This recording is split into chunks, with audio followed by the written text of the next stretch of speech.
Alright guys, I get this question a lot.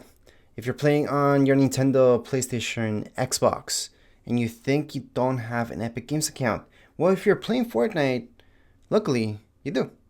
But the way that you signed in, most likely the first time, and this is why you think you don't have an Epic Games account, that's why you don't know what to put up here because you don't have an email, which is true. You don't have a Epic Games account that you created separately.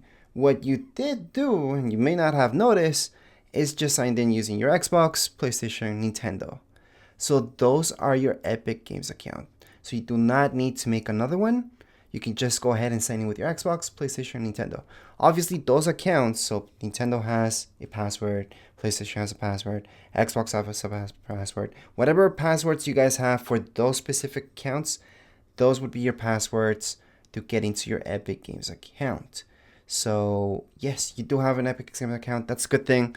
And you can sign in using this, or any one of these really. So once again, just because you don't think you have one, because you don't know what email to put in here, just go down here below and choose Xbox, PlayStation, Nintendo, whichever one you're playing on right now. So that would be your Epic Games account. So if you're worried about this because you're getting a new Nintendo, new PlayStation, new Xbox, you don't want to transfer things over, or maybe you want to delete the game and then install it back in, and you think you don't have an account, you do. Your account's just with this, okay? It's not a separate account that you created just for Epic Games. So hopefully this video helped you guys out. Anyways, that would be it for this video. If you guys have any questions, comments, you guys can write down here in the comments area. Don't forget to subscribe and like. Thank you.